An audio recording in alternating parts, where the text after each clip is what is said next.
मोक्षमार्गस्य नेतारं हेतारं कर्मवृतां ख्यातारं विश्वतत्त्वानां वन्दे तद्गुणलब्धये। चिवरी देवादिदेवी खजाट मूल्यांक श्री महावीर भगवान की जय। चिवरी आचार्य गुरुदेव 108 श्री विशुद्ध सागर जी महामुनि राज की जय। मुनि श्री 108 अरिजीत सागर जी महामुनि राज की जय। समस्त मुनि संघ की जय। चलिए खड़े हो जाइए। महाराज श्री के चरणों में त्रिबार नमोस्तु निवेदित करते हुए निवेदन करते हैं कि महाराज श्री आप अपने मुखारबिंद से अमृतमयी वाणी का रसपान कराकर हम सभी को कृतार्थ करें। नमोस्तु महाराज श्री, नमोस्तु महाराज श्री, नमोस्तु महाराज श्री।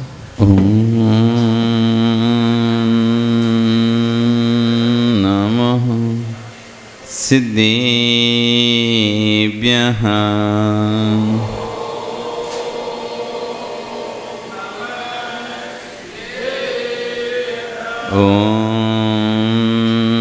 नमः सिद्धेभ्यः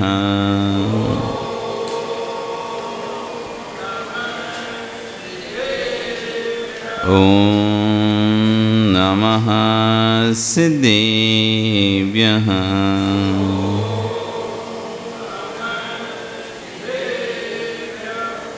सत्त्वेषु मैत्रीं गुणेषु प्रमोदं क्लिष्टेषु जीवेषु कृपापरत्वं माध्यस्थभावं विपरीतवृत्तं सदा ममात्मा विदधातु देव सदा ममात्मा विदधातु देव। नमो अरिहन्ताणं नमो सिद्धाणं नमो आयर्याणं नमो वच्छायाणं नमो लोये सव्यसाहूणं।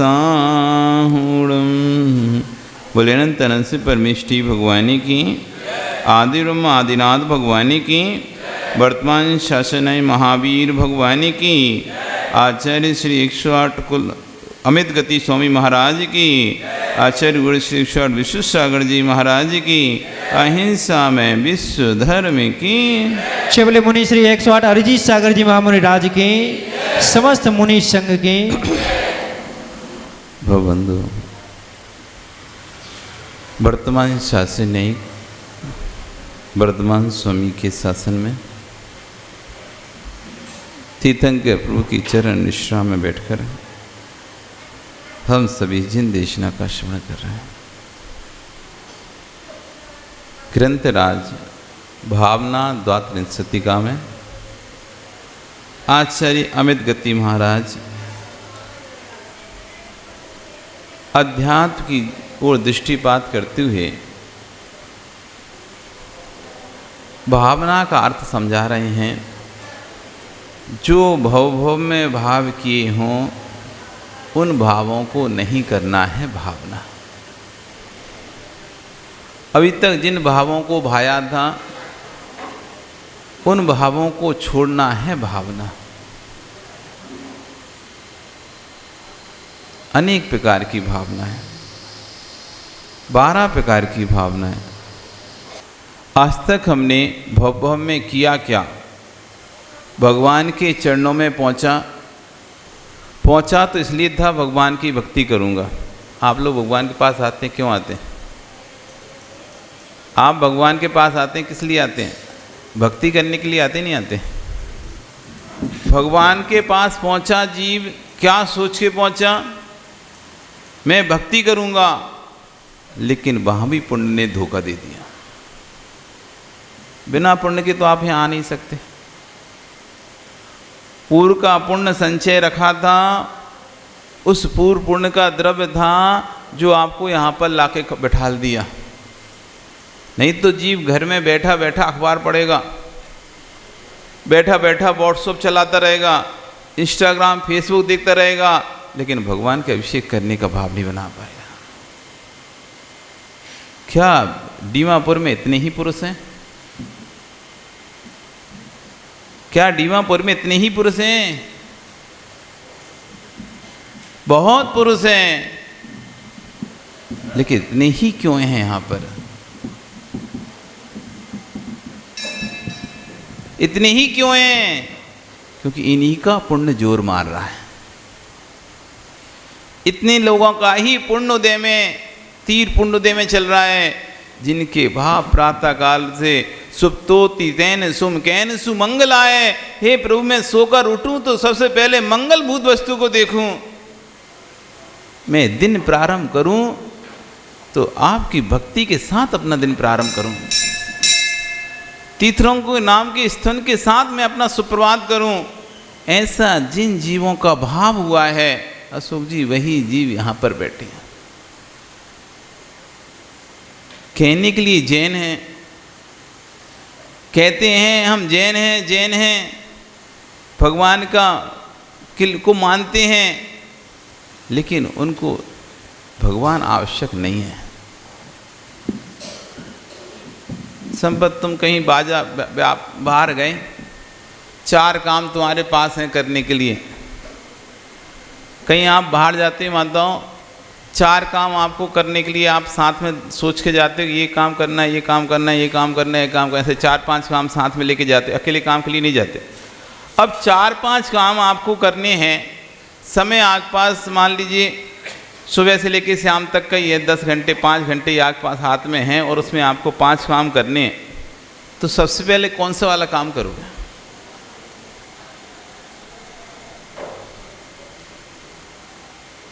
ये क्या नाम है आपका?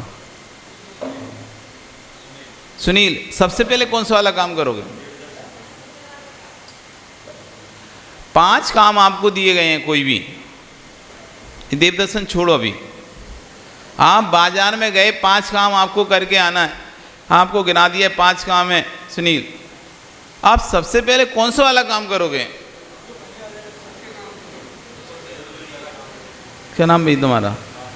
राज। सबसे पहले वही काम करो जो तुम्हें सबसे ज़्यादा जरूरी है। आप चाहोगे इस काम में जितना समय लग जाए, पर पहले काम मुझे ये करना है, फिर समय बचेगा तो मैं दूसरा काम करूंगा, फिर समय बचेगा तो तीसरा काम करूंगा, फिर समय बचेगा तो 14, और फिर समय बचेगा 5वां। यदि पहले ही काम में पूरा समय लग गया तो आपको विकल्प नहीं होगा, क्योंकि आपको महत्वपूर्ण काम कौन सा था? जो सबसे महत्वपूर्ण होता है। आप जाते हो कहीं और कोई कहता है ये 4 काम, ठीक है, मैं मेरा ये काम करके बचेगा समय तो मैं आपका भी 4 काम कर दूंगा। मेरे लिए ये महत्वपूर्ण नहीं, पहले ये वाला काम होता है। कोर्ट की पेशी वाले जितना घंटा लग जाए आप वहाँ बैठे रहोगे कोर्ट में, कब नाम आ जाए, 1 घंटा 2 घंटा 4 घंटा कोर्ट में बैठे बैठे आप समय व्यतीत करोगे। नाम आपका यदि जल्दी नाम आ गया और फ्री हो गए, फिर आप पहले और काम कर लोगे। ऐसा नहीं करो पहले मैं काम कर ले, कोर्ट में तो पता नहीं कितना समय लगेगा। सो नहीं भैया, कभी भी वहाँ पर नाम बोल सकता है। तो पहले वो महत्वपूर्ण है, आप सारे काम विराम दोगे और वहाँ जाकर इंतजार करोगे मेरा नंबर कब आएगा। क्यों? क्योंकि आपको लगता है ये काम सबसे महत्वपूर्ण है, यदि मैं नहीं पहुँच पाया तो कुछ गड़बड़ हो सकता है। और जब तुमको लगता है आज कोई विशेष नहीं है, बस एक सी है, नहीं भी पहुँचेंगे तो चलेगा, तो आप वो उस दिन आप कोर्ट को महत्वपूर्ण ना देके किसी दूसरे काम को जो आपको महत्वपूर्ण लगता है वो देते हो। ऐसी जिसको भगवान पहले महत्वपूर्ण लगेंगे, जिसको जिन मंदिर जिन दर्शन गुरु प्रभु महत्वपूर्ण लगेंगे, उससे पहले गुरु को, प्रभु को, भगवान को स्थान देगा। अभी लोगों को भगवान प्रथम नहीं है, भगवान विकल्प है। विकल्प समझते हो ना? टाइम मिल गया तो दर्शन कर लेंगे। विकल्प मतलब ये होता है, अभी आपको बाहर जाना है, 7 बजे की ट्रेन हो आपकी, रोज आज अभिषेक करते हो, 7 बजे की ट्रेन है, फिर भी आप धोती दुपट्टा नहीं पहन के आओगे। यहाँ खड़े खड़े आधा घंटा देखते रहोगे, पूरा अभिषेक देख लोगे, लेकिन धोती दुपट्टा नहीं पहनोगे। कोई पूछे क्यों? अरे आज हमको जाना है। कितने जाना है? 7 बजे जाना है। अभिषेक कितने हो रहा है? 6 बजे हो रहा है। फिर वो कह रहा है नहीं हमको जाना है, इसलिए आज हमने धोती नहीं पहने। विकल्प रूप में है हमारे भगवान हमारे पास। हमें समय होगा तो अभिषेक कर लेंगे, हमें समय होगा तो पूजन कर लेंगे, हमें समय होगा तो गुरुओं के पास पहुंच जाएंगे, हमें समय होगा तो गुरु को आहार दे लेंगे, हमें समय नहीं होगा तो हम भगवान के पास भी नहीं आएंगे। आज हमारे पास टाइम नहीं है, आज हम नहीं आ पाएंगे मंदिर, आज मेरे पास समय नहीं है। ऐसा आपके साथ हुआ कि नहीं हुआ? क्या आपने कभी किसी से कहो आज मैं नहीं आ पाऊंगा मंदिर, आज मुझे जाना है, मेरे पास समय नहीं है, आज मैं अभिषेक नहीं करूंगा, क्यों? मुझे जल्दी जाना है, आज समय नहीं है। आप भगवान विकल्प रूप में रखे थे। यदि आपको भगवान आवश्यक होते और आपको लगता कि मैं रोज़ तो 5 बजे जाता था, 6 बजे पहुंचता था मंदिर, लेकिन आज मुझे जल्दी जाना है, मैं जल्दी पहुँच के भगवान का सबसे पहले जाके दर्शन करता हूँ और जो सबसे पहले अभिषेक होगा वो कर लूँगा। अभिषेक नहीं भी होगा मेरी ट्रेन पे तो जल्दी से कपड़े चेंज कर लेके भगवान के चरण स्पर्श करके तो लौट आऊँगा। नहीं मिलेगा अभिषेक, मैं जिस समय निकलना है उस समय मुझे अभिषेक नहीं मिल रहा, कोई बात नहीं, मैं जल्दी से स्नान कर कर शुद्ध वस्त्र पहन के भगवान के चरणों को स्पर्श करके तो आ सकता हूँ ना।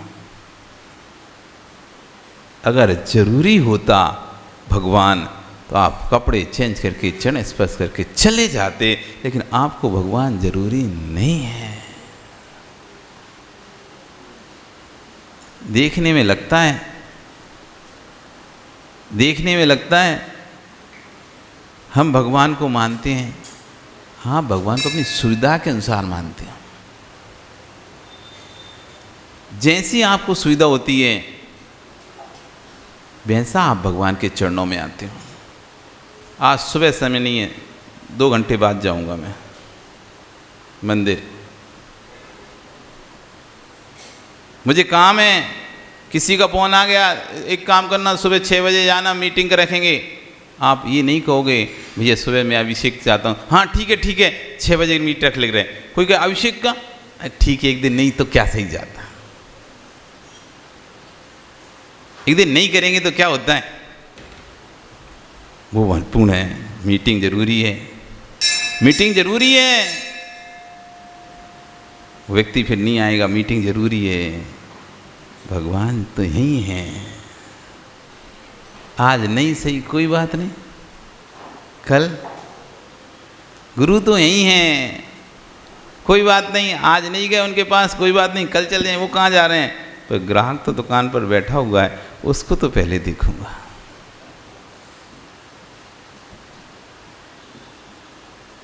हमारा तो समय है, हम तो 10 बजे दुकान खोलते हैं, 9 बजे तो हम तो 10 बजे तक जाएंगे ही जाएंगे, हमारे पास समय नहीं है, हम कैसे आएंगे हार में? क्योंकि हमारे को जरूरी जो चीज़ है हम उस चीज़ को पहले ही महत्व देते हैं। भावना, भावना।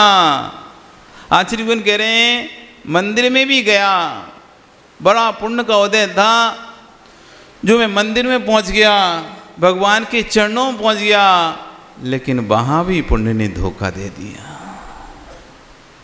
ये पुण्य बड़ा धोखेबाज है। अब सुन लो, कौन पूछ रहा था? अशोक जी आप पूछ रहे थे क्या? धर्म चीज कछु और है, आप नहीं पूछा था क्या? पुण्य चीज कछु और, पुण्य जगत का खेल, धर्म मोक्ष का ठौर। अब समझना, यहाँ पर पुण्य ने लाकर तो बिठाल दिया, पुण्य ने लाकर तो तुम्हें बिठाल दिया, लेकिन पुण्य बड़ा धोखेबाज निकला। कैसे धोखा दे दिया इस पुण्य ने? भगवान की वंदना करने के लिए गया, वंदना करके जैसे ही मुड़ा 10 लोग खड़े हुए थे गमछा लेके, सम्मान करने के लिए खड़े हुए थे। तुरंत अंतरंग में भाव आ गया, अच्छा आज मेरा सम्मान है भैया, अच्छे से करना, अच्छे से करना। आचार्य के अहो वंदना करके मुड़ा और पीछे 10 लोग माला लिए खड़े थे। ज्ञानी को आया, गले में माला डाल दो, मेरा सम्मान कर दो। पुण्य ने यहाँ पर धोखा दे दिया। वंदना करने गए थे, वंदना कराने नहीं गए थे। बंदनी के चरणों में वंदना करने गए थे, लेकिन वहां भी बंद कर लिए। स्वयं का अच्छे से सम्मान नहीं हुआ तो वहीं कह दिया, क्या है तुम लोगों ने क्या सम्मान किया?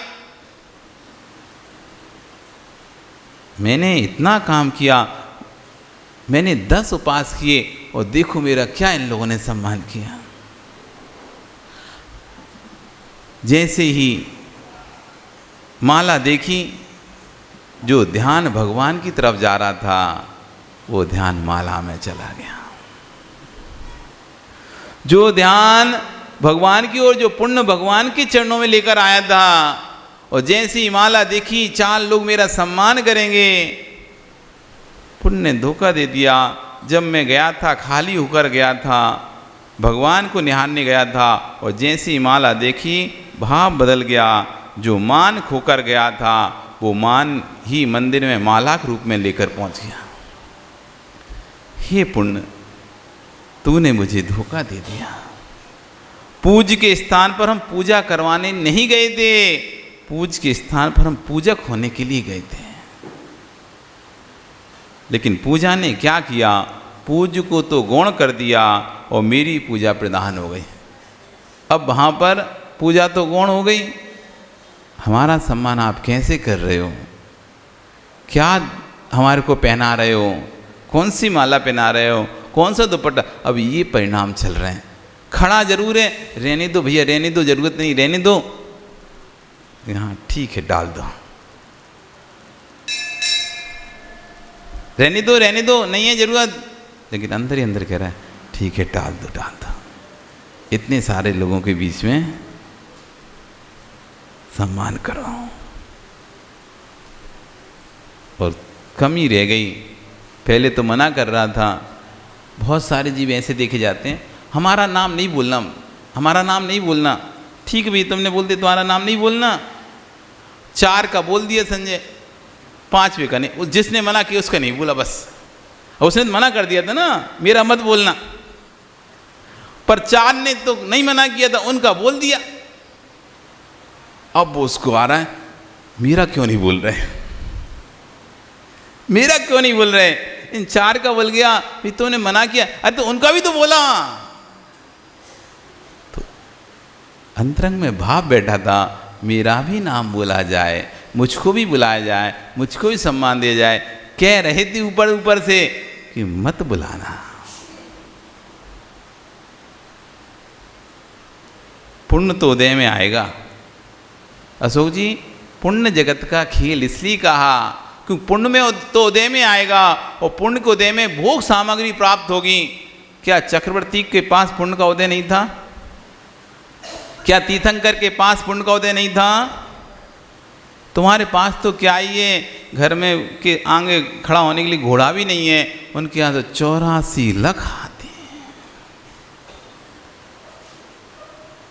चक्रवर्ती की संपदा 18 करोड़ घोड़े, 84 लाख हाथी, 84 खंड का महल, 96,000 रानियां। तो तुम्हारी कितनी है सो? एक, उसको भी नहीं छोड़ पा रहे हैं। वो 96,000 रानियां जो भी की अप्सरा के समान सुंदर, 14 रतन, 9 निधि, 6 खंड का राज्य, जीर्ण तृण सम त्यागी। उन्हें पता था ये सब पुण्य जगत का खेल है, इस जगत में तो घुमाएगा लेकिन मोक्ष नहीं दिला पाएगा। मोक्ष तो धर्म से ही प्राप्त होगा, और धर्म मेरा स्वभाव है, धर्म मेरा स्वभाव है। जब तक मैं स्वभाव में नहीं जाऊंगा, ये वस्त्र मेरा स्वभाव नहीं है, ये वस्त्र मेरा स्वभाव नहीं है। यथा जात स्वरूपो हम, जैसा उत्पन्न हुआ वैसा ही रहना मेरा स्वभाव है।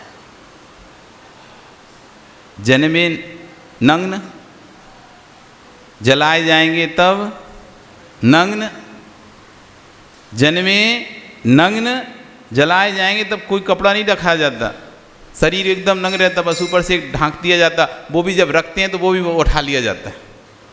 जब चिता सजाई जाती है अर्थी पर रखते हैं तो वो भी धीरे से खींच लेते हैं आखिरी में। तो जन्मे नग्न, मरेंगे भी जब रहेंगे तो नग्न। बीच में ये वस्त्र आ गया, ये वस्त्र का ही तो सारा लफड़ा था। ये विकार ये वस्त्रों में ही तो थे। जब आप बालक थे पहले गांव में 5-5 साल तक कपड़े नहीं पहनाए जाते थे, नंगे घूम रहा है, क्यों? कोई विकार ही नहीं है। यही तो उसका स्वरूप था, निर्विकारी स्वरूप। यही तो आत्मा का स्वरूप था, निर्विकारी स्वरूप। इसलिए तो दिगंबर मुनि बनाए जाते हैं। यथा जात, जैसे जन्मे थे वैसा ही भेष है, निर्विकार। कपड़े वालों के अंदर विकार आए तो कपड़े में छिप जाते हैं। कपड़ों वालों के अंदर विकार आते हैं तो कपड़ों में छिप जाते, पता नहीं चलता कि इसको विकार आ रहा है कि नहीं आ रहा, अंदर क्या परिणाम। इसलिए विश्वास की मुद्रा, दिगंबर मुद्रा, विकार भी आएगा तो भी दिख जाएगा। धर्म को प्राप्त करते हैं, वो स्वभाव में जाते हैं जिससे कि मोक्ष की प्राप्ति हो। पुण्य से मोक्ष की प्राप्ति नहीं होगी। पुण्य पाप जहां पर दोनों ही नष्ट हो जाएंगे वहां पर मोक्ष की प्राप्ति होगी। इसलिए पुण्य से जगत की वस्तुएं तो मिल सकती हैं, लेकिन पुण्य से मोक्ष नहीं मिलेगा। मोक्ष चाहिए, उस पुण्य के वैभव को भी छोड़ना पड़ेगा। जैसे चक्रवर्ती ने छोड़ा, तीर्थंकरों ने छोड़ा। इतना पुण्य था उनके पास, पूरे जीवन भर भी राज्य करते तो कभी संपत्ति खत्म नहीं होती। तब भी सारी संपत्ति को, उस पुण्य के वैभव को एक क्षण में ही त्याग करके और दिगंबर भेष को धारण कर लिया, जैनेश्वरी दीक्षा को धारण कर लिया। क्योंकि उनको पुण्य नहीं, उनको धर्म चाहिए था। पुण्य को प्राप्त करते रहेंगे तो भी हम मोक्ष को प्राप्त नहीं कर पाएंगे। पूजक के स्थान पर पूजा गौण हो गई और मेरी पूजा प्रधान हो गई। पुण्य धोखा नहीं देता। यदि तू विवेक के साथ लेकर जाता पुण्य को, पुण्य तो उदय में आएगा, वो तो अपना काम करेगा। आप टाल नहीं सकते, पुण्य का उदय आप नहीं टाल सकते, लेकिन पुण्य के उदय को भोगना नहीं भोगना ये आपके हाथ में। पुण्य के उदय को, पाप के उदय को आप नहीं टाल सकते। पुण्य का उदय भी आएगा, पाप का उदय भी आएगा, क्योंकि बांध के रखा है। जो बांधा है वो तो उदय में आएगा, लेकिन उस उदय में हमें परिणाम कैसे रखना है। आपके पास थाली सजी हुई आई, भैया क्या नाम है आपका? आपका ही सुरेश जी। सुरेश जी, आपके पास भोजन की थाली आई, 4 उसमें सब्जियां हैं, मिठाइयां हैं, सब कुछ हैं। क्या आपको खाना पड़ेगा? क्या आपको खाना पड़ेगा? पाकचंद जी, खाना पड़ेगा? खाना पड़ेगा क्या? ओ महेंद्र जी, 4 सब्जियां आपके थाली में हैं, मिठाई है, फल फ्रूट सब कुछ है। क्या आपको खाना पड़ेगा? हैं? आपको खाना पड़ेगा क्या? जबरदस्ती है क्या? नहीं है ना। आप चाहो तो नहीं भैया आज मुझे ये सब्जियां नहीं खाना, आपका भले आज आपने उसने मुझे सिर्फ एक ही सब्जी खाऊंगा, आप चाहो तो 3 सब्जी निकाल कर अलग रख सकते हो कि नहीं रख सकते? ऐसा तो नहीं है कि इस थाली में सब्जी आ गई तो सब्जी करी मुझे खाना ही पड़ेगा, जबरदस्ती खाओ। खाना नहीं। यदि आपको नहीं खाना, पुण्य का उदय था, आपका 56 भोग आए हैं, दूसरा 56 भोग भोग रहा है, वो सारी सब्जी खा रहा है, लेकिन आपने 3 सब्जी उठाकर 2 सब्जी उठाकर अलग कर दी। मुझे नहीं खाना है, आज से मेरी अष्टान का है, इसलिए मैंने 2 ही हरी खाऊंगा, और आपने 2 हरी को निकाल के अलग कर दिया। पुण्य तो उदय में आया था ना, जैसे दूसरे के उदय में आया वैसे आपके उदय में भी आया। उसकी थाली में 4 सब्जी आई, आपकी थाली में 4 सब्जी आई, वो चारों खा रहा है, लेकिन आपने 2 निकाल कर रख दी। पुण्य उदय में आएगा, भोगना नहीं भोगना ये मेरी नहीं खाना मुझे। आज चतुर्दशी है, मुझे नहीं खाना है। आज अष्टान का है, अष्टमी है, अष्टान का मुझे नहीं खाना है। 16 कारण है, नहीं खाना है। मानता हूँ जिस दिन उपवास करते हो उस दिन घर में खाना नहीं होता तुम्हारे, क्या है? घर में खप खत्म होता है इसलिए उपवास करते हो क्या? क्या उस दिन तुम खाना चाहो तो खा नहीं सकते थे क्या? भोजन नहीं मिलता था क्या? भोजन मिल रहा था, घर में सब सामग्री थी, तब भी तुमने बुद्धिपूर्वक, ऐसा नहीं कोई ने जबरदस्ती तुम्हारा उपवास करा दियो, कह दिया आज खाना नहीं मिलेगा इसलिए तुम उपवास कर लो। बुद्धिपूर्वक आपने भोजन को छोड़ा कि नहीं छोड़ा? पुण्य का उदय तो राशन भरा पड़ा हुआ था, आप चाहते जब चाहते तब खा सकते थे, लेकिन संजय क्या किया? बुद्धिपूर्वक त्याग कर दिया है। पुण्य का उदय स्वतंत्र हो सकता है, लेकिन पुण्य का भोग करना नहीं करना ये मेरे हाथ में है। मैं चाहूं तो पुण्य का भोग करूं, मैं चाहूं तो पुण्य का भोग नहीं करूं। आचार्य कह रहे हैं भाभी विवेक रखना था। पुण्य के उदय सामने माला दिखाई दे रहे थे, सम्मान दिखाई दे रहा था, लेकिन आपको विवेक रखना था मैं किस स्थान पर हूँ और मैं कहाँ पर पुण्य का भोग कर रहा हूँ। तो पुण्य के उदय का आना नहीं टाला जा सकता, परंतु पुण्य के भोग को तो टाला जा सकता है। यदि पुण्य के भोग को नहीं टाला जाता तो जगत में कोई साधु ही नहीं बनता, कोई तीर्थंकर, कोई चक्रवर्ती दीक्षा ही नहीं लेता। उनका तो पुण्य चल ही रहा था, उन्होंने पुण्य के भोग को टाल कर ही तो दीक्षा लिए। पुण्य का उदय चक्रवर्ती पद होता है, पुण्य के भोग को टालना चक्रवर्ती का मुनि बनना होता है। हे चक्रेश, तू पुण्य के उदय से चक्रवर्ती बना, पर पुण्य के उदय में भोग को भोगना पुण्य नहीं है, वे पाप का कारण है। भोगना पाप का कारण है और पुण्य को छोड़ देना पुण्य का कारण है। यदि आपके सामने सामग्री आई और आपने उसका भोग भोग लिया, आपने आगामी पाप कर्म का बंद कर लिया। और यदि आपने उसका त्याग कर दिया, आगामी आपने अपने पुण्य को संचय कर लिया। तू अरबपति है पूर्व पुण्य के उदय से, तो अरब और अरबपति का अहंकार में है, ये पाप का ही कारण है। पुण्य सामग्री मिलना पुण्य उदय है, परंतु पुण्य सामग्री का भोगना पाप बंध का कारण है। पुण्य उदय होना पुण्य कर्म का उदय है, परंतु पुण्य का भोगना या नहीं भोगना ये मेरा पुरुषार्थ है। आपका समय हो गया, कल फिर आओगे, पर्या रही तो फिर और चर्चा करेंगे आगे आचार्यगण कैसे कहाँ पर क्या बोलते हैं। बोली भगवान महावीर स्वामी की। चलिए सभी जन